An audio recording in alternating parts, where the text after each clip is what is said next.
ഗവർണറുടെ അധികാരങ്ങൾ ഉൾപ്പെടുത്തിയ പാഠ്യപദ്ധതി അംഗീകരിച്ച കരിക്കുലം കമ്മിറ്റിയിൽ ബി.ജെ.പി. അനുകൂല അധ്യാപക സംഘടനാ പ്രതിനിധിയും പാഠഭാഗത്തെക്കുറിച്ച് ഒരു എതിർപ്പും നാഷണൽ ടീച്ചേഴ്സ് അസോസിയേഷൻ സംസ്ഥാന ഭാരവാഹി കൂടിയായ അനൂപ് കുമാർ ഉയർത്തിയില്ല.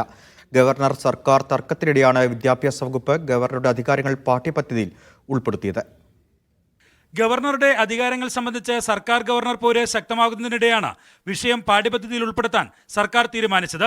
ഇതിന് കഴിഞ്ഞ ദിവസം ചേർന്ന കരിക്കുലം കമ്മിറ്റി അംഗീകാരം നൽകുകയും ചെയ്തു. അധ്യാപക സംഘടനാ പ്രതിനിധികൾ ഉൾപ്പെടെ പ്രതിനിധാനം ചെയ്യുന്നതാണ് കരിക്കുലം കമ്മിറ്റി. ബി.ജെ.പി. അനുകൂല സംഘടനയായ NTAയുടെ സംസ്ഥാന ഭാരവാഹി അനൂപ് കുമാറും ഈ കരിക്കുലം കമ്മിറ്റിയുടെ ഭാഗമാണ്.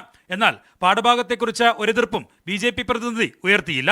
കരിക്കുലം കമ്മിറ്റിയിൽ അജണ്ടയായി അഖണ്ഡമായിട്ടാണ് അംഗീകരിച്ചിട്ടുള്ളത്. രാഷ്ട്രീയമുള്ള സാംസ്കാരിക വിദ്യാഭ്യാസ രംഗത്തെ പ്രമുഖരൊക്കെ തന്നെ ഉള്ളതാണ്. അപ്പോൾ അതെല്ലാവരും ന്യായമായ കാര്യമായതുകൊണ്ട് തന്നെ ആരും തന്നെ അതിന് എതിർപ്പൊന്നും വന്നിട്ടില്ല. അഖണ്ഡമായി തന്നെയാണ് തീരുമാനിച്ചിട്ടുള്ളത്. ഗവർണർ സർക്കാർ പോരിൽ ഗവർണറെ ന്യായീകരിക്കുന്ന ബി.ജെ.പിക്ക് അനുകൂല അധ്യാപക സംഘടനയുടെ മൗനത്തിൽ മറുപടി പറയേണ്ടി വരും. ഭാരതാംബ ചിത്ര വിവാദത്തിലും കേരള സർവകലാശാല രജിസ്ട്രാറെ സസ്പെൻഡ് ചെയ്ത നടപടിയിലും ഗവർണറെ ന്യായീകരിക്കുകയാണ് ബി.ജെ.പിയും പോഷക സംഘടനകളും. ഇതിനിടെയാണ് ഗവർണറുടെ അധികാരങ്ങൾ പാഠ്യപദ്ധതിയുടെ ഭാഗമാകുന്നത്.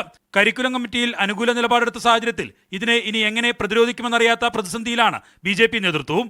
മീഡിയ 1 തിരുവനന്തപുരം.